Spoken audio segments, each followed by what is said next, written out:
We've got a loaded show on today's DNVR Broncos podcast. We're going to look at ESPN's top 10 defensive linemen and their top 10 running backs. What can RJ Harvey do to get into the top 10 after this season? And where does Zach Allen rank on the defensive linemen's top 10 list? Plus, we're going to project and say where the Broncos should land in the NFL's top 100. And finally, we're wrapping up the show by breaking down the Raiders game. It all starts now.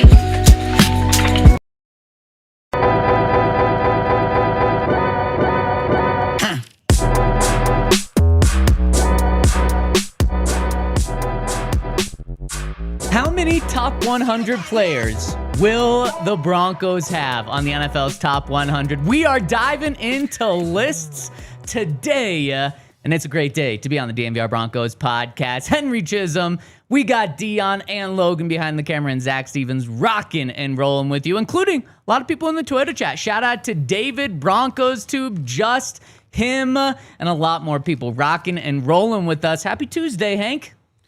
Yes, the video game, college football video game came out yesterday. Have you played? Only a little. Is it better than last year? Yes. There we go. Dion yes. says yes. Dion says yes.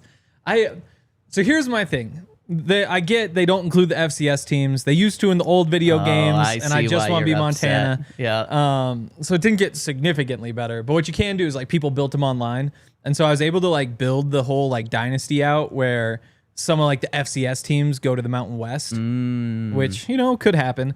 But you have to like, you don't get to use real players, or like Montana's in Penn State Stadium. Maybe because like it's kind of shaped similarly, but not really, because you just have to like pick one that's kind of similar. What's the capacity of Montana Stadium? Like 27,000. What's Penn State's? Like 90? Like 100. Yeah. Yeah. But they have like the tier where it kind of like elevates off, like kicks off in the end zone. Okay. So it's like it kind of looks like it. Man, I maybe have to play it. And is that why you're wearing the We Are Montana hat today? Just in solidarity with Montana not being in the game? Closest to the door today. Fair. The thing is, black hoodie, black shorts, there's like anything Classic. really works. Yeah, it's very so true. Most days the white works. shoes, white socks. Yep, that really does work. Henry, so that's dropping today. Training camp starts in 2 weeks. The Broncos report to training camp in 2 weeks. Next week, the rookies report in 2 weeks from today. We've got the veterans reporting. And speaking of things that are dropping, ESPN is dropping lists of, talking to personnel and ranking their top 10 players at each position? League executives, coaches, and scouts. They had more than 70 voters submit a ballot on at least one position. Most of them just did all of them, but a couple of them, I guess, only voted for one thing. But yeah, it's kind of the only way you get a look at how the league sees people. Again, like if you're a random area scout who's just out there sitting in Utah most of the time, like maybe not the most educated, but still probably just as or more educated than the average fan or the players themselves, or, so. And some, obviously, league execs and their coaches, they know some things. Yep, exactly. So it is a cool look, and we can tell them where they're right, where they're wrong when it comes to the Broncos. So we're going to look at the top 10 list. I believe they've released 2, right? Running backs and defensive tackles. We're going to look at both of those today. Plus, we're going to look at the other thing that has been unveiled, and that is the NFL's top 100 keeps rolling out. We know one Bronco that's made the list. At the end of this show, or the second half of this show, we're going to go and look and project where other Broncos will be. How many Broncos will be on this list? Is it just Zach Allen? Probably not, but how many other Broncos make the list? So we've got a big-time show today. And Broncos Tube, wish me a happy anniversary. Thank you, Broncos Tube. It's my second anniversary. Kind of crazy, huh? Yeah. You know what's also crazy that I realized today? I have the same birthday as Brandon Jones, April 2nd. Wow. We also have the same anniversary, July 8th. That's crazy. Isn't that kind of, what else am I going to find out that I'm similar to him? Like maybe married to the same woman? Yeah, that would put a real wrench in things, wouldn't it? So thank you, Broncos Tube. Thank you for being at my wedding 2 years ago, Henry. Yes. No, it was a good time. Thank you. Out there 2 years ago. Yes, Yeah. it was. I guess that was July, yeah. Yeah, crazy enough. Time right. is flying here. And let's dive into these lists, Henry. So a cool thing about the offseason is we get to look beyond just the Broncos. So we'll keep a Broncos focus on this, but let's just look at these lists. And where do you want to start? I think it's fun just to start at the top. Which page do I have open? I've got the running backs open. So Start with the Saquon juice. number 1. No debate, right? So here's the fun thing. They also throw in there the highest ranking, the lowest ranking last year's. I think the fun thing with Saquon is that there's this revisionist history that he went to the Eagles and everybody's like, oh, he's going to be awesome. Like, this is going to go great. They're whatever. Saquon last year in these rankings was number 4. I think fantasy-wise, on ESPN, his average draft position was 10.5.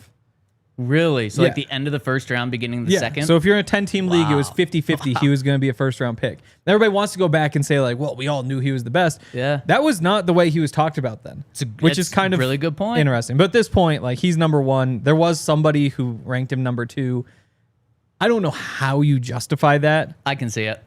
Really? I think there's Multiple. a clear... There are 2 running backs who also got number 1 votes. I think there's a clear... I don't get that. But I think there's a clear top 2. I think it's Saquon and Derrick Henry. And I'll put my Alabama bias aside. And yes, I would have voted Saquon 1. But I do think, looking at the rest of this list, I think there's 2 guys at the very top. It's those 2. And then kind of a gap between the rest. But I would agree with you. I'd put Saquon 1. Yeah. I mean, great year for Derrick Henry. I mean, 1,900 yards. But when Yeah. you see, like, the 2,000 for Saquon and the Yeah. touchdowns and all he does in the receiving game Yeah. and the fact that he won a Super Bowl doing it. Yeah. Totally. To And me, that's why I there's put a him gap, but I get it. And it is Derrick Henry too. Somebody ranked him as low as 6. He was That's- ranked number 9 in last year's list. Crazy. Yeah. Running Yeah. backs on new teams being disrespected. Yep. And Last then year. number 3 is Jahmyr Gibbs. I think this is where it gets interesting. I agree. Because, again, like Jahmyr Gibbs, really good running back. All of these guys, really good running backs. But putting some of them in order, like I think you go down all the way through like maybe number 7. 7 through 3 to me is the same. So that's Jahmyr Gibbs at 3. Bijan, number 4. 1,400 yards last year. Christian McCaffrey, number 5. I think those 3 guys are like the exact same in terms of like a fantasy perspective. In terms of the styles are very similar. So that next tier makes sense. And obviously Yeah, Christian, that's a I good think they're point. putting it 5 to kind of be, they're hedging their bets here. He's either going to be 1 or not on the list. But Yeah. that's probably 2, I exactly guess. right. That's probably right. Yeah. So it's kind of interesting. Again, like that's basically what they said when they wrote about him. But And then you Christian kind of have- McCaffrey has 4 seasons with 1,800 scrimmage yards and 10 touchdowns. LaDainian Tomlinson, Marshall Faulk, Emmitt Smith, Walter Payton, only other guys who've done that. But then tell me how many seasons he's missed half the season or something like He's that. missed 10 or more games in 3 of the past 5. That's crazy. I mean, all or nothing kind of with him. And then number 6 is Josh Jacobs. And then number 7, Jonathan Taylor. And then number 8, James Cook. I kind of put, and then maybe even number 9, Joe Mixon. I kind of put all of those guys in the same, maybe not tier, but like same play style. Yeah, that is, yes. To me, that's where there's a bit of a gap, though. Because we've seen it from Josh Jacobs over and over again. He goes to the Packers and runs for 1,300 yards. He's just a full offense by himself. And that's where I get, like, Especially when he plays that the Broncos. tier above with Jahmyr Gibbs, Bijan, Christian McCaffrey. Like, they're the fun, modern, let them do a bunch of different things. Having a Josh Jacobs or a Jonathan Taylor who you can just give the ball to 25 times a game and know that your offense is going to be at least, like, at whatever level, I kind of like those guys more. And that's where with James Cook at number 8, it gets interesting. Because he's just a little smaller. He's just a little narrower. And it worked for him, but he scares me a bit just because when you watch him run between the tackles, it almost looks like Jaleel. Where it's like, yeah, all it takes is like one of these guys actually hitting him. It could be trouble. But you look at the production, absolutely deserves to be there. Like you said, Joe Mixon at 9, Kamara still at 10. I think it's tough to be too upset about any of this top 10.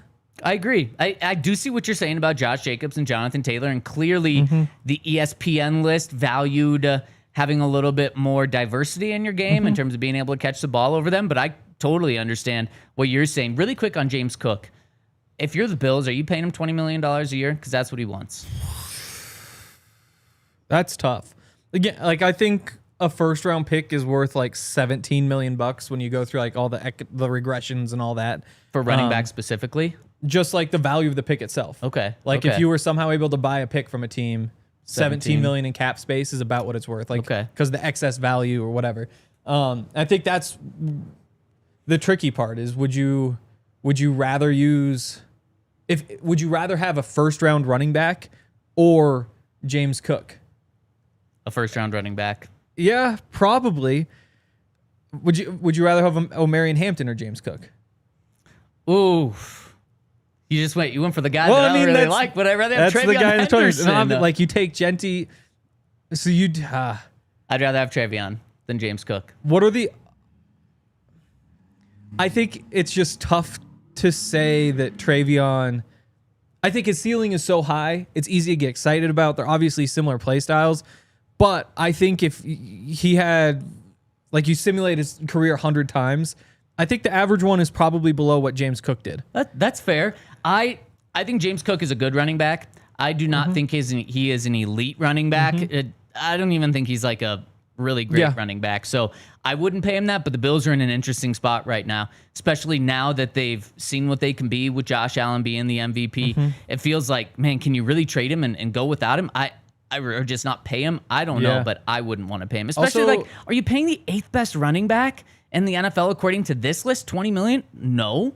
Yeah, that's the thing. $20 million is too much because nobody gets 20, right? Did Saquon's they added the year? 20. Did he get the 20? And what Christian's at 19, I think? 18, 19? Yeah, and I wonder if the 49ers regret that. They have... I would assume that they have to. Did he win an MVP? No. Christian? No. And they gave that to him last year, right before the season. Okay. So in that case, you definitely he didn't do anything last year. Yes. Yeah. Yeah. So in that case, you do regret it. Also, James Cook, 63rd pick, same as RJ Harvey. Oh. You see some similarities there. Okay. Harvey a little bit more stout. Cook maybe just like a little bit faster. But again, like RJ Harvey, very fast. Yeah. No, and then I think you get into the honorable mentions, which I believe are in order. Just because on the list, there's no like alphabetical thing that makes sense. Yeah. They don't say. So I'm going to guess that they have 11 Bucky Irving, which really good running back. And I think fits that modern trend of doing a bunch of different things. Had 1,100 yards as a rookie, 392 receiving yards. I'm sure that Buccaneers fans are upset because they'll say like, why Kamara? The numbers aren't as good. This is the new Kamara. But from there to Aaron Jones, who's really, really good for the Vikings. And it's kind of a shame that he didn't hit free agency. Devon Achane, Breece Hall, James Conner. Probably right where they belong. I agree. And then there's others receiving votes. Kyron Williams, David Montgomery, Brian Robinson, Chuba Hubbard, DeAndre Swift, Kenneth Walker III. So my question to you, Henry, is where can RJ Harvey, if everything goes right for him this season, can he slide into the top 10 on this list in 1 year from now? And what would that list look like, or what would his stats look like this year in order for him to climb that list? Let's dive into some numbers after I give a shout out to our friends over at Mando, where Mando, it is summertime and you need to make sure that you are smelling good. It is hot out. In fact, it is hot in this office. Good thing that I put Mando on this morning, or else I'd be smelling. And you can put Mando on everywhere. Balls, butt cracks, grundles, armpits, bottom of your feet, anywhere that could potentially stink. Mando has got you covered. And Mando is, they have so many different flavors that is going to fit, and scents, I should say, not flavors. Don't eat this. It can go anywhere else but your mouth. It can go anywhere that makes you smell good. Like, they have flavors like bourbon leather, Clover Woods, Mount Fuji, or Pro Sport. It lasts for after 12 hours after a shower, and Mando is going to make sure that you stay clean that entire time. And Mando's has a starter pack, which is perfect for new customers. It comes with a solid stick deodorant, cream 2 deodorant, and 2 free products of your choice, like the mini body wash or mini or deodorant wipes, and free shipping. And if you use the code DNVR over at shopmando.com, they're going to give you 20% off site-wide with our exclusive code DNVR over at shopmando.com for 20% off and free shipping. Use that code DNVR. Please use that code. Not only gets you a discount, it supports our show. Smells fresher, stay drier, and boost your confidence from head to toe with Mando. And shout out to Cake Mortgage. We always say that if you're somebody who's self-employed, looking for a special type of loan that will work for people who don't have a W-2, Cake is the way to go, which it is. But also, if you need any sort of loan, you can go to Cake, which I was thinking about that last night. We've never actually said that anybody who needs a loan should go to Cake. But they do specialize, and they're kind of forward-thinking in the way that they treat people who don't have W-2s. They can look at business deductions and expenses. They can look at deposits to bank accounts, all the different ways that you can show that you do have income that doesn't show up on a W-2 or, profit and loss statements, the bank statements, all that sort of stuff. Great for creative professionals, contractors, tech entrepreneurs, business founders. You can head to the link in the description to get started. Cake Mortgage Corp, equal housing lender, NMLS number 1734623, licensed in Colorado by the Division of Real Estate. Terms and conditions apply. All right, so Henry, tell me how RJ Harvey is in the top 10 1 year from now. Well, I guess you look at who is the bottom. Alvin Kamara. Yep. He rushed for 950 yards. He rushed for 1,016. James Cook rushed for 1,009. Now, James Cook had 16 touchdowns, which tied Jahmyr Gibbs and Derrick Henry for the most in terms of rushing. Joe Mixon had 11 touchdowns. Alvin Kamara had 6, and we know that he provides something through the air as well. Yeah. So the Kamara missed 3 games. So he was at 67.9 rushing per game. Plus he had 38.8 receiving per game. 38.8. Pretty solid. So that's 106.7. Assume you play sort of 17. If you play 12 games, yeah, and say maybe that's enough, that would be almost 1,300 scrimmage yards in the 12 games. You play the full 17, that's an 1,800 yard pace. It's crazy. Yeah, it's tough. It's tough to imagine him cracking the top 10. Even one guy who I think kind of had a case to be in there who didn't, Bucky Irving. Yeah, he's a rookie. Yeah, and so if you're supposed to be number 10 on this list, you're probably going to be more like 13 or 14. It's true. And Bucky Irving, he played in all 17 games, had 1,122 rushing yards. So to your point, Henry, you have to have way better stats than some of these guys to crack the top 10. But that is why Bucky Irving was 11, is he had an incredible season. I think it's going to be very difficult for RJ Harvey to have an 1,800 yard from scrimmage season like he'd have to jump over Kamara. But I think Kamara might be a little too low on this list because Joe Mixon and James Cook. Joe Mixon played in 14 games last season, rushed for just over 1,000 yards and 11 touchdowns. So you average that out to 17 games, probably 1,200 yards and 13, 14 touchdowns. That's a ton. But James Cook, guy that he played in 16 games, so only missed 1 game last season, had 1,009 rushing yards, 16 touchdowns, is huge.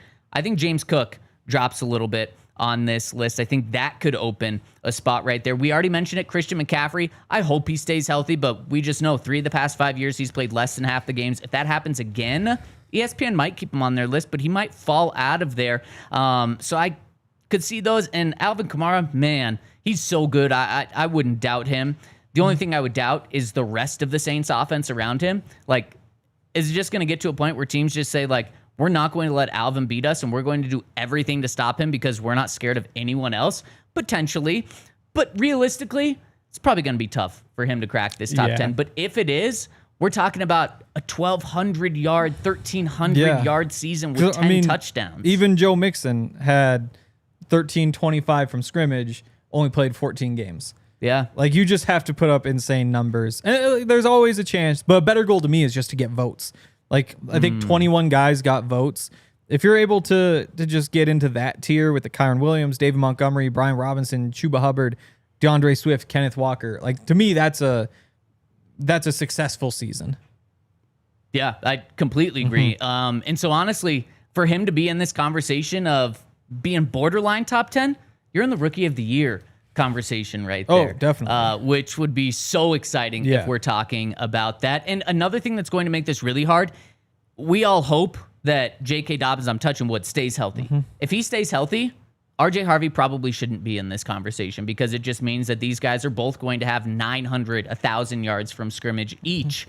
And then one of them's not going to be separating themselves statistically. Few of these guys on the list really share a backfield. That's what's so impressive to me about Jahmyr Gibbs being on here, especially at number 3, is David Montgomery, also a heck of a running back. He shares the workload about half and half. He got votes there.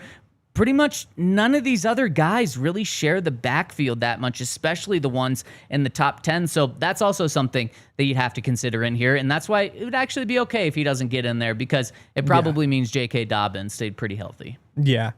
Yeah, that's just, you hope it happens, but that would be pretty crazy if it did. It's very true. So, Henry, take us to the defensive side now. Let's look at the defensive linemen, because the Broncos might have a guy in this category in Zach Allen. So, number 1, Dexter Lawrence.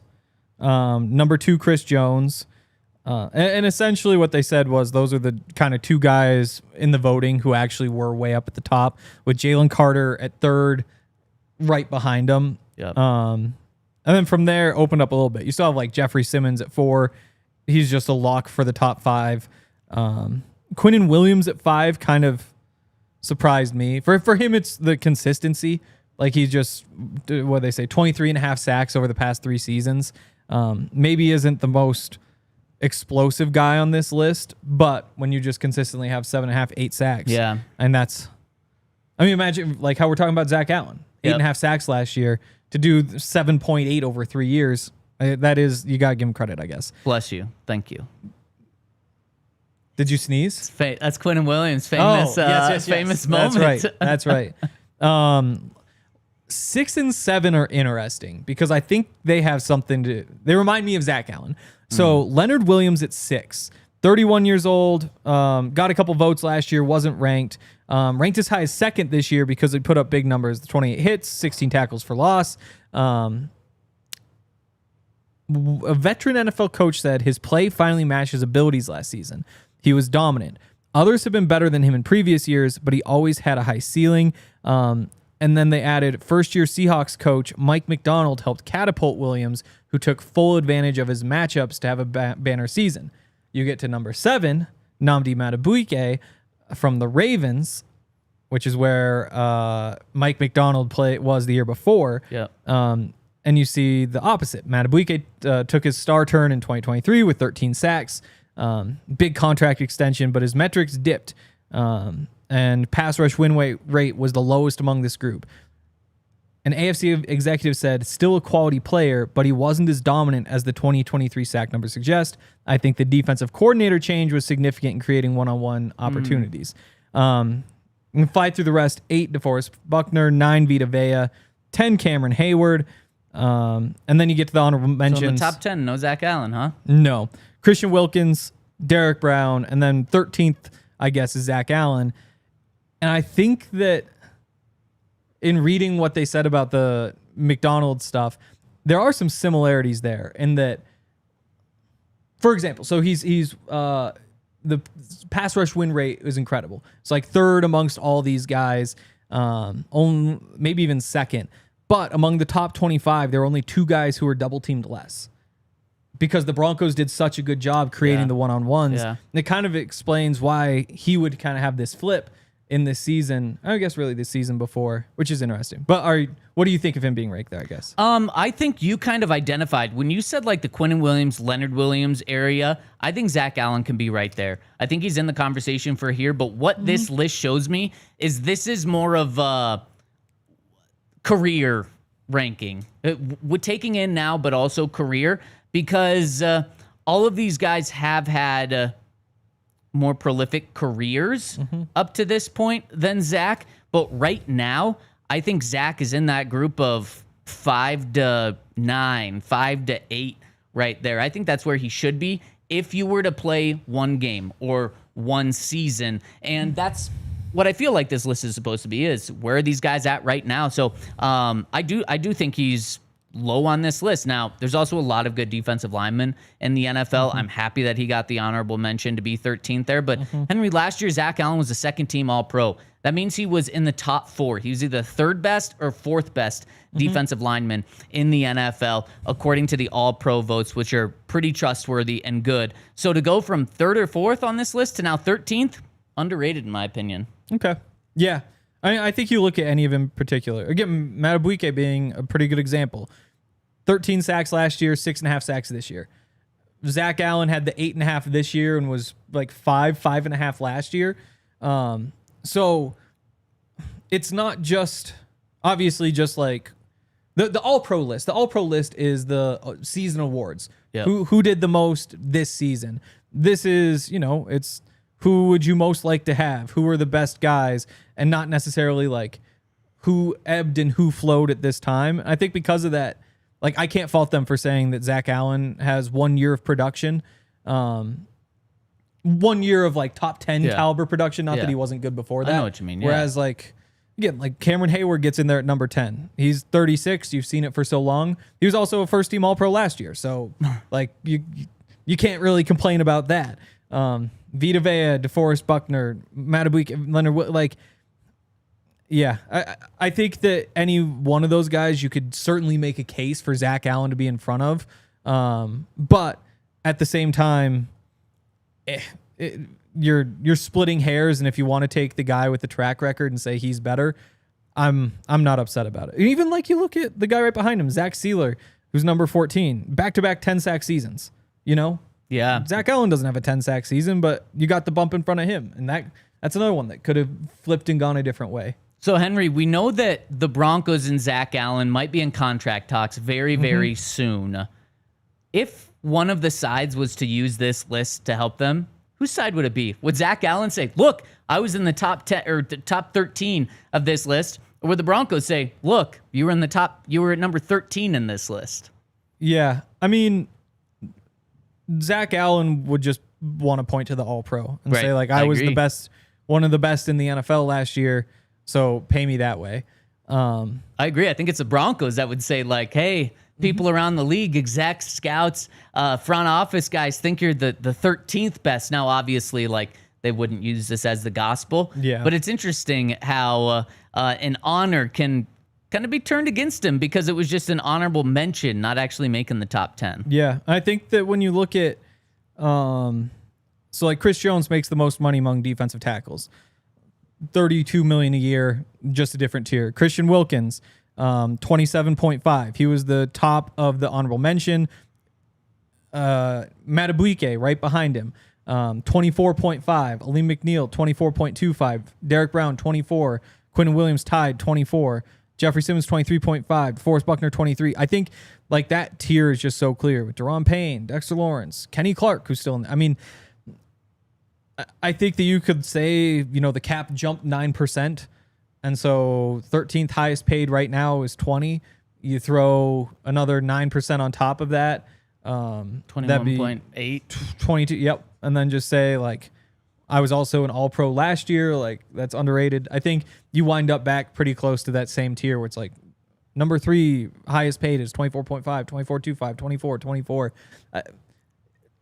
Luckily there isn't a big enough gap that it should really matter that much. 4 years, $25 million a year. 4 years, $100 million. Yeah.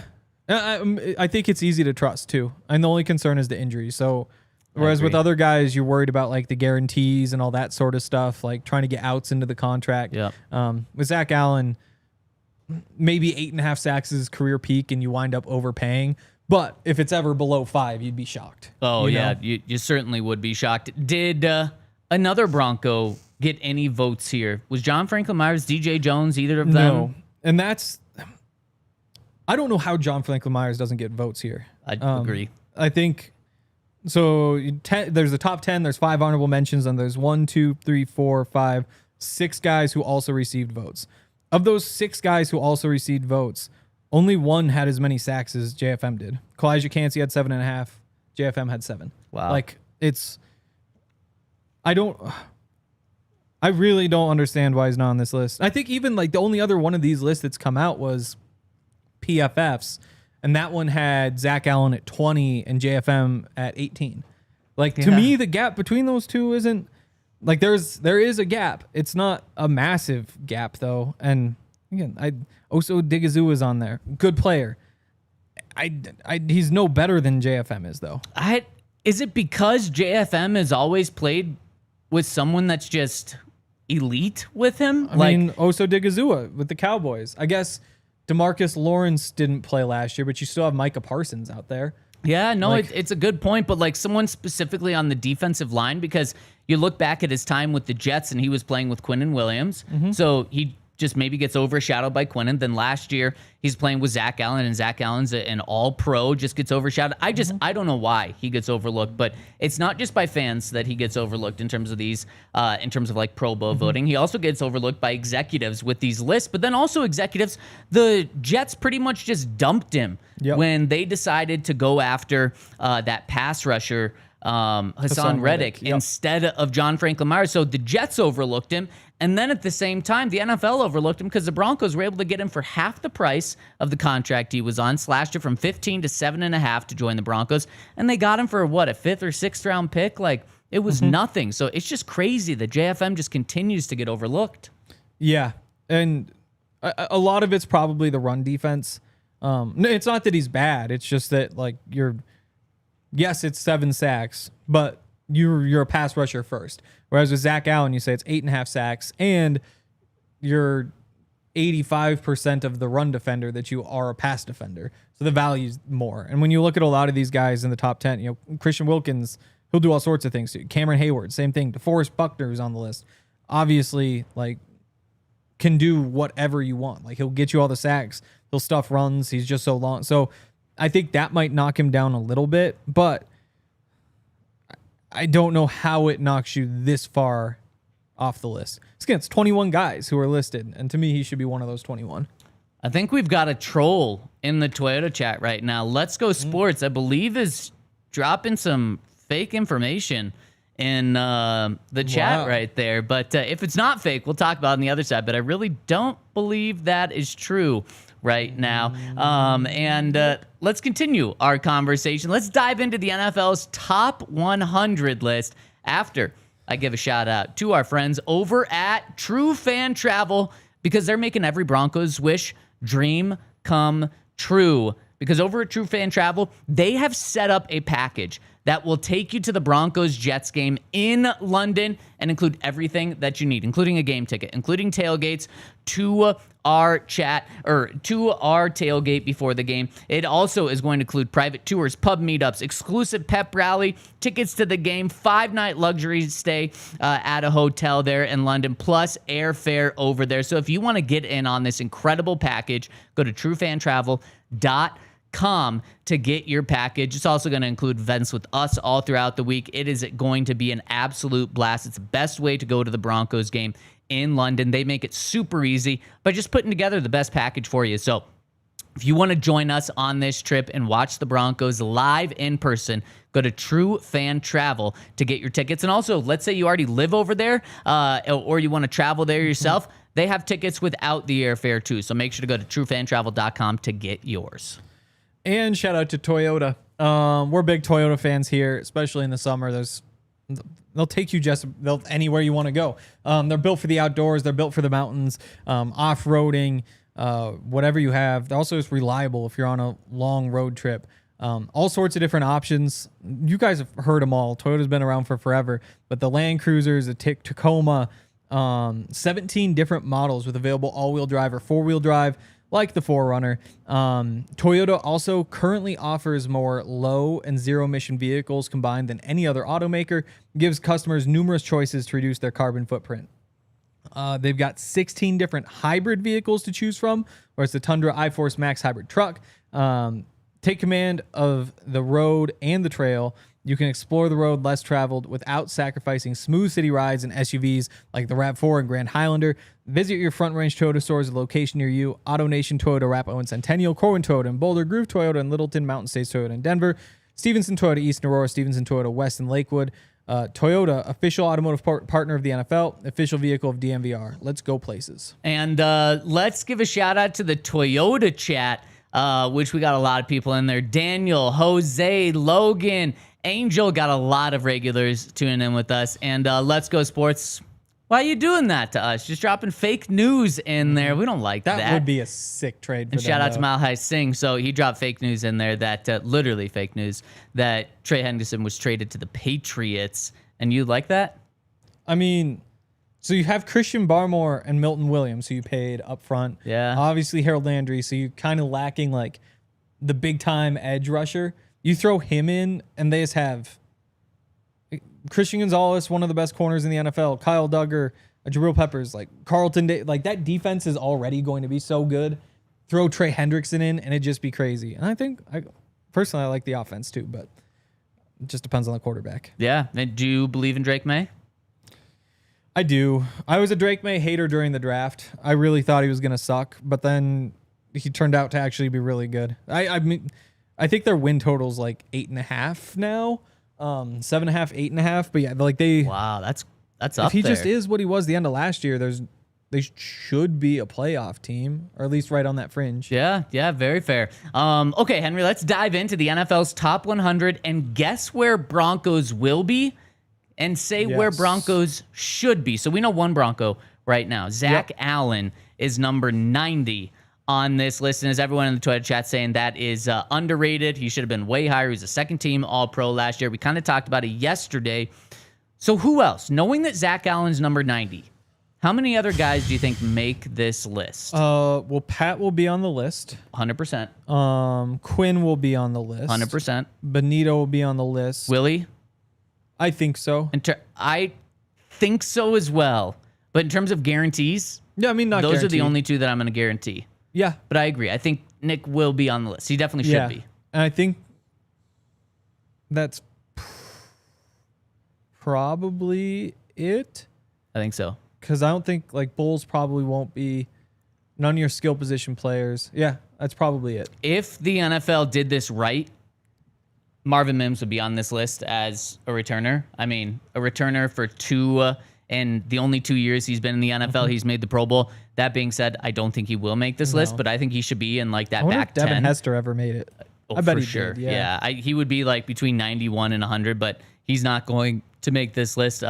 Angel says Lutz should make the list. I doubt any kicker is going to make this list. So, but I agree. I think those three guys, along with Zach Allen, so four guys, and I would also put Mims. I think the Broncos should have five. What I think will happen is they will have four. If Zach Allen is number 90, where should Nick Benito? Who should be next on this list? I mean, Benito arguably could be behind Zach Allen. I mean, if you think about it from like a contract extension range, we expect Zach Allen to get more money than Nick Benito. Nick Benito plays the position that's higher paid. So if that's what's happening there, you would think Zach Allen is the better football player. So then saying that, do you think that Nick will actually make this list? Yeah, I do. I think that Zach Allen, he's just a little anonymous. You know, Nick Benito, you have the sack total to point at. Like, it's not the nerd stats all say Zach Allen is really good, and 8.5 sacks is also really good. But 13 sacks combined with people were talking about him as Defensive Player of the Year, or at least we were during the voting period, and he had like the big plays, the returns. So I think he's just a little bit more well known. Yeah, I agree. So, excuse me. Thank you. Okay, so I had an opportunity to do the Quinn and Williams there. Yes. I had to bless myself You and did, thank myself. So one more name that the Twitter chat wants us to put in here. The Twitter chat has noticed that Tua is on this list at 91, one spot behind Zach Allen. Yeah. Does that mean Bo has a chance? 16 quarterbacks made it last year. I mean, We know how the list is made. Those are the quarterbacks are the guys whose names come to mind, which I think also hurts Zach Allen in the voting. Like, that's just not a name that comes to mind as quickly as some of the others. Is Bo a top 16 name that comes to mind to NFL players last year? Maybe. I think being a rookie helps. I think that, like, rookies just get an extra level of attention. Like, if you just think about the number of tweets, if Bo Nix does the exact same thing this year that he did last year, there just won't be quite as much out there. There won't be as many, like, was he the rookie offensive player of the week or whatever that comes out like every few weeks when he's in the running, or like, here's where the rookie quarterback stands. So I think, a good point. I think you just get a little bit more traction. So yeah, I mean, there's definitely a chance. I'm not sure. I don't think he will. I don't think so. I would love it. Either. I would say no though. No, and I wonder where was Tua last year. He was 36 last year. Wow, so he fell a ton. So then Joe Burrow was 39, Stafford 42, Goff 48, Herbert 75, Kirk Cousins 81, Rodgers 92, Trevor Lawrence 94. Did CJ Stroud make it last year? Yes, 20. Because again, it's the rookie. It's 20. Yeah. Okay, maybe Bo will make 19 this list. spots in front of Joe Burrow because he was. Again, it's all the like. Can you believe CJ Stroud is doing this? He's only a rookie. Then are you gonna say Bo makes this? What? Are you gonna say Bo makes it? I still don't think so. Okay. I'd still say he's just outside. And mostly because we're already through the 90s. Right. And so, like, that doesn't mean that it's over, but I do think. If CJ Stroud was 20 last year, Bo should absolutely make this list. In fact, Bo should be in the top 40. Mm-hmm. Yeah. I would not predict it, though. No. But there is a you look chance at the for other Bo. guy, it's like I guess I won't be surprised if Bo makes it now. Kirk Cousins was still in there. And that's because it was before last year when Kirk Cousins was bad, you know? Or like Aaron Rodgers was in there. And it's because, you know, he got hurt the year before. Yeah. It's like, oh, so everybody's talking about like, well, what if he was healthy? How different would this have been? It turns out like not that different. Like Trevor Lawrence, I think that was coming off maybe his best season. But he was still in there. Like I think that it helps that it's a rookie, but it also helps that if you've been around a while, that you're just one of those exact same guys. Yep. I wonder, was Jalen Hurts in there? He was 15 last year. Wow. Only going to go up? No. This also happened before the Super Bowl. He goes down. So he probably goes down the next year because they'll take into the Super Bowl. He'll go up. Okay, so no Bo. We're going to say Bo doesn't make this. So after Zach Allen, the next guy we'll see on this list is Benito. You would think. At what point? 89, like as soon. I think he's one of those guys where every day that goes by where he's not named, it's a bad sign. Oh, like if he's going to make the list, it's going to be pretty quickly, you would think. I agree. I think it's within the next 15 spots. I think by 75 we see his name, probably in the 80s. So we're lockstep there. Then do we see Quinn Minor's name shortly after? It's just weird with offensive linemen. I wonder. So tackles, you had Trent Williams 7, Penei Sewell 22, Lane Johnson 41, Teron Armstead, Laramie Tunsil, Tristan Wirfs, Deion Dawkins made it. And tackles likely going to get more credit than guards. You would think. I want to say no guards made the list last year. Well, it's not no way. These are the NFL 23-year-olds showing off their ball players, knowledge. Though they should know. They're football players, not football watchers. Oh, yeah, you're right. Oh, there are 2 guards. Okay. Zach Martin, Chris Lindstrom. There we go. 53 and 88. Oh, man. Before you said that, I was going to say Quinn no centers was going to be in the top 50. He should be in the top 40. I thought he was going to be in the top 50, but I guess actually maybe he won't be. Maybe it'll be closer to Benito than I was expecting. 60s? 70s? Yeah. I mean, it's just tough to say. Like, it helps. Such a mauler. He's got the belly. He's got the hair, or had the hair at the time. Like, that'll all help him. It's really tough to say random guy who plays for the Dolphins. Does Quinn Minors come to mind? No, that's fair. When you're doing the list. Like, I have no idea. So where do you think he will be? I have no idea, so I'll just say 60. 60? Okay. Yep. I see that as well. Now, is Pat Surtain going to get the credit he deserves? Because also a key thing to remember, The voting happened before he was named Defensive Player of the Year, so he won't get all of that hype. So anyone that's saying he should be top 5, I can definitely get behind and agree with. He's just not going to be. Yeah. Yeah, let's see. So top 5 last year, Tyreek Hill was 1, Lamar Jackson, Christian McCaffrey, Patrick Mahomes, Myles Garrett.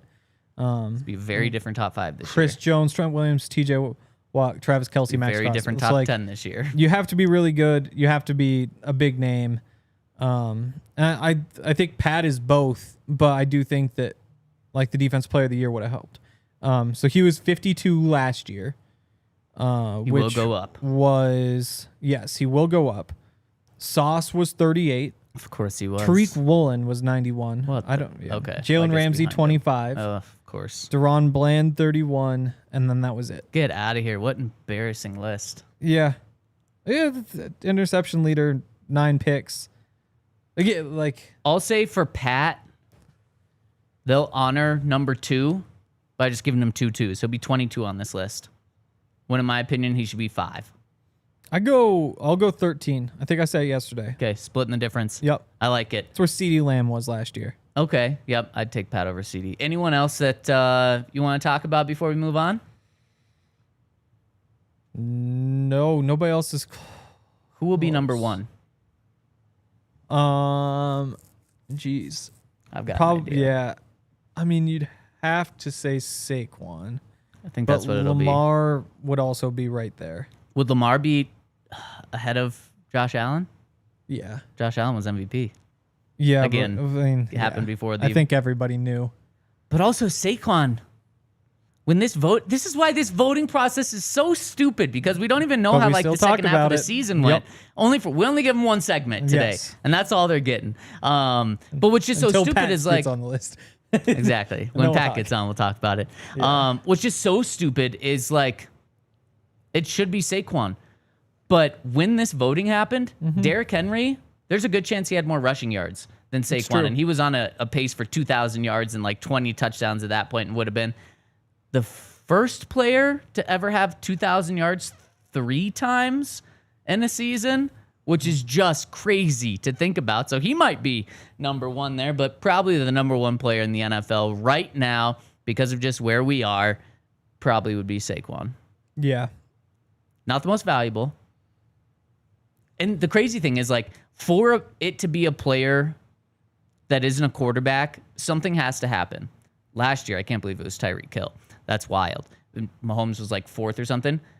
You'd look at Joe Burrow and be like, this guy had the best stats. Well, he didn't even make the playoffs, so no way they're going to put him at number 1. So it's fascinating. We'll continue to slightly follow this list and give it a shout out again when Pat gets mentioned. Saquon was 86 last year. Wow. And that's what people thought of Saquon. He was behind Kyron Williams, behind Raheem Mostert. Yep. And then Derrick Henry and Christian McCaffrey. Yep. Interesting. Okay, Henry, let's continue our season preview. So what we've been doing this offseason is we've been going through all 17 of the Broncos games in order and breaking down the matchups. And today we have an interesting conversation because it's the first time that we are talking about a team for a second time. And this is the Las Vegas Raiders. We talked about them just a couple of days ago because the Broncos only go about a month, less than a month, from the first time they play the Raiders to the next time they play the Raiders. So the Broncos play the Raiders in Denver week 12 on Thursday Night Football. Then they play the Chiefs the following week. Then they have their, or no, it would be week 10 they play the Raiders. Week 11 they play the Chiefs. Week 12 is their bye week. Week 13 is on the road against the Commanders. And week 14 is the Raiders again. So a short time to play a team twice.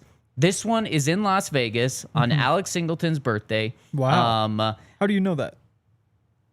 I just put it together when I was looking at the schedule. Just like I know it's Brandon Jones's anniversary today. Very weird. Yes, very weird. So this one's in Las Vegas. Is this game a second matchup between the Broncos and Raiders?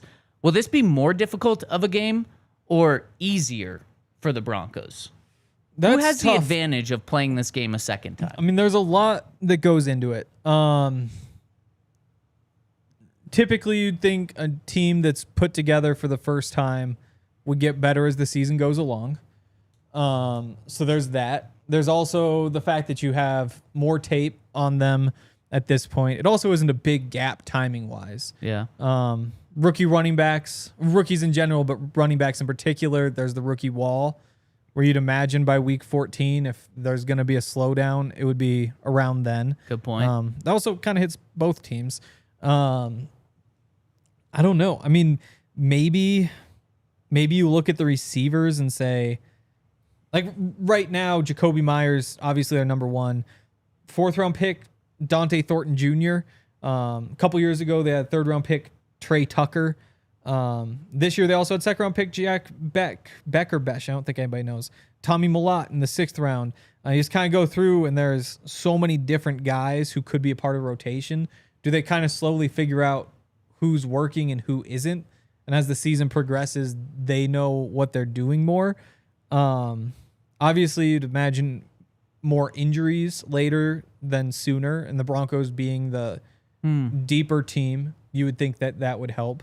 So I don't know. It's really tough. And then there's like the home road aspect where I'm curious whether the Raiders have like a huge home field advantage. No. In this game in particular. No, they don't. But then the Broncos have a big enough home field advantage that, you know? Exactly. Yeah. So I think the Raiders benefit from being at home in this game because they don't have to play in Mile High. So their advantage of this game being at home isn't because of their home field advantage. It's that they don't have to be in Denver on Thursday Night Football with a rowdy crowd a month before. So it'll be a little easier for them in that respect. I also think, Henry, I would have easily said, like, this game, unfortunately, is going to be better for the Raiders than the Broncos compared to the first game because of that reason. And the second reason is they have so much new on their team, new head coach, new quarterback, new star running back, new coaching staff, a lot of new players that they would be gelling a little bit better at this point than in their first game. But you pointed out some really good things that might actually hurt the Raiders, most notably Ashton Genty. His legs just might be getting a little worn down in this game. I'll still say that this game will be a little more difficult for the Broncos than the first game, but I don't think it's going to be that much more difficult. Yeah, I mean, it's also a road Thursday night game, which you never like. That one is at home for the Broncos. Oh, second one's home? No. Oh, I was looking at the first one. That's right. That's right. So you don't have to worry about the road Thursday night stats. Right. Yeah. I mean, there's just so much that goes into it. And maybe it just comes down to you give Pete Carroll a chance to play against the Broncos and put together a game plan he thinks is most likely to beat the Broncos, see whether it works or not, and then adjust and build a second game plan. Same thing for Sean Payton. Who do you trust more to take that information and change and adapt? And I think Broncos coaching staff, I don't think I'd pick against them. But maybe that's another underrated piece. There's just so much that could really go either way. Because the Broncos will tip their hand with what they're doing defensively in the first game. Because that's probably the biggest question for either team is what you do with Pat Surtain. Which is kind of crazy, but I think any given week, that's usually the biggest question. And if the answer is we're putting him on Brock Bowers, you would imagine that I would love that. It's the same thing the second time around. Because we saw some of that last year. I can't remember exactly how much. Yeah. I kind of want to go back and check, but it's tough. I mean, you can always just fall back on it's the home game, but the home game is also the Thursday night game. Short week does make randomness. Usually favors the home team, but maybe not that much. So, Henry, take us through and refresh us just about how different these Raiders are this year from last year. Yes. Well, Geno Smith, Ashton Genty, and Pete Carroll. Those will be, I mean, probably, I would say three of the four most important players on their team along with Brock Bowers. And you've got Max Crosby right there, but when you're changing, or not players, but people. That's just so different. Bringing Jeremy Chin, who's a good safety, replaces Trayvon Merrick, who was somebody paid him like he was a good safety, but I don't think he was. Malcolm Kuntz will be on the edge instead of Caleb Von Chassen. Maybe a slight upgrade, maybe not. Nate Hobbs is gone. Eric Stokes is in, just replaced. Bring in a former bust cornerback from Georgia. Makes a lot of sense for what they always do. Alex Cappa at guard, who's, I mean, he has the reputation of being pretty good. At the same time, he's been a part of a lot of really bad offensive lines with the Bengals. Linebackers get weird. You lose Spillane. You lose Divine Diablo. You bring in Jermaine Pratt. You bring in Devin White. Also bring in a Landon Roberts. Yeah, I mean, the big changes are the offense.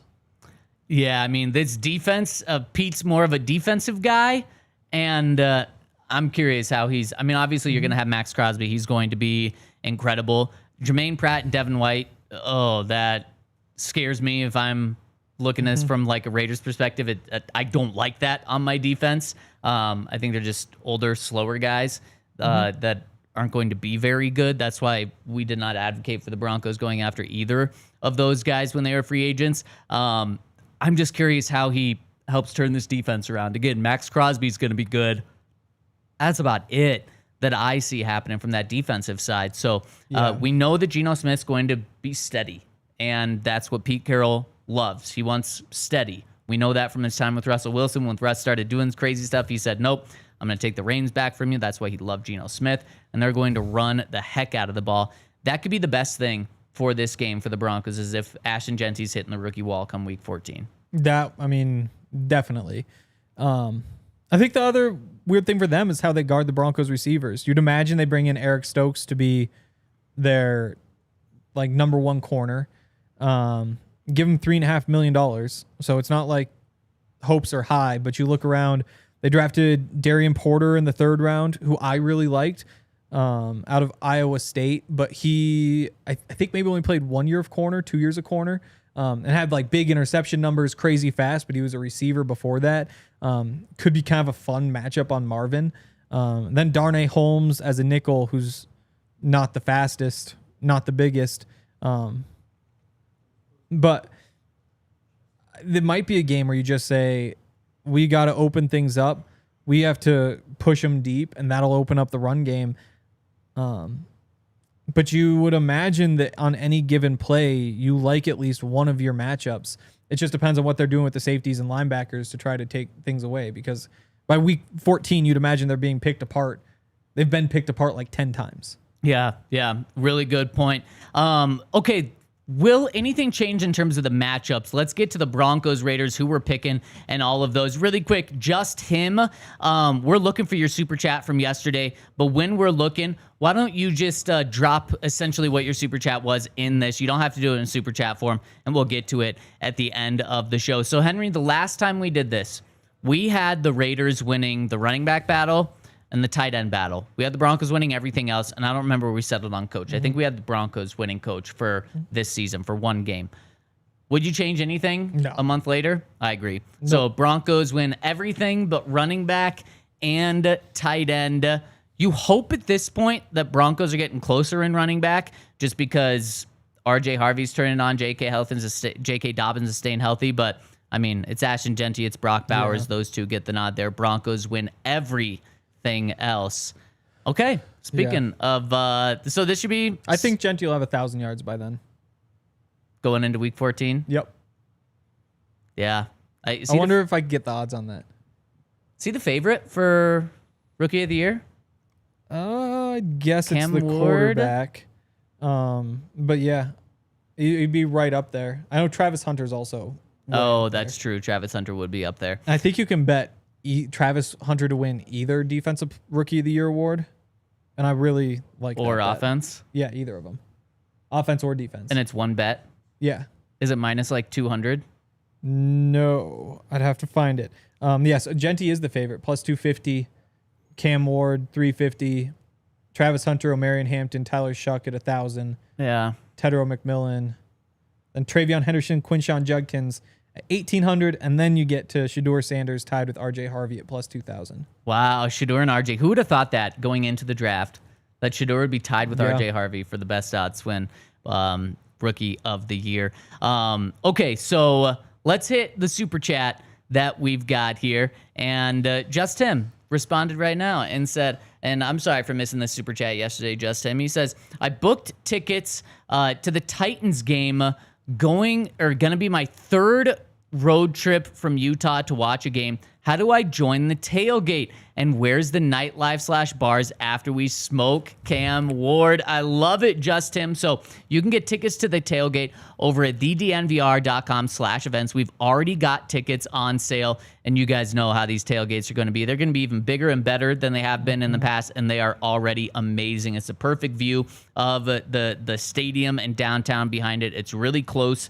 to the stadium. Go to thednvr.com/events to get your tickets. And when you do get those tickets, Justin, make sure to let us know that you're going to be in there. We're going to pretty much have all you can drink, all you can eat. It is such a great time. We got games, we got beer pong, we got cornhole. We got it all set up to make your night great. After, maybe even come to the DNVR bar as well. We're going to continue this conversation over at thednvr.com in overtime. So make sure to join us over there. Henry, what are some night spots that they can go to after? I mean, everybody's just going to be walking from the stadium to downtown. Obviously, the DNVR bar is the best one, but if you just follow the crowd, they're all going to all the bars that are downtown. I'm not sure. I guess you probably want to start on one that's like on this side of Lodo. You could even start at like Brooklyn's. Yeah. Because that'd be what? That'd be like half-mile walk to get there, and then you can do the last quarter mile after. But there's all sorts of stuff. The best bars are like kind of on the other side of Lodo generally. I would say, but there's still decent options. Like Ryan House is over there. Ryan House is fun. But yeah, I would say just walk that way. Stop at the first one you see. Illegal Pete's is probably still open. So kind of walk and under, just walk go under the highway. Just follow the people. They're all going to the same place. And final super chat coming in from our friend Mile High Singh, who says, Jahdae Barron hasn't signed his contract. What is the delay? Don't worry about it. The only time I'll tell you to worry about it is in 2 weeks from now. Actually, is in 15 days from now. Because in 2 weeks, all the Broncos report. There's still a chance that he is not signed on that first day, even though he will have reported a week before. What is going to be the time when you maybe get a little worried is in 15 days when the Broncos have their first training camp practice. If he remains unsigned, I don't expect that to be the case. The Broncos have done a great job signing most of their draft picks super early. It's not necessarily the norm. A lot of guys sign a day or two before training camp starts. So I'm not worried at all. Henry, are you getting worried? No. It's just nice that they don't handle things the way the Bengals do, and it's all. I wouldn't even know that I'd be worried. I'd be annoyed though if it was the big talking point, because they're the 2 first-round picks who still aren't signed. And one of them's a nightmare scenario, and the other one's like barely talked about. Exactly, and all it takes is one side to say something, and then it becomes a nightmare scenario.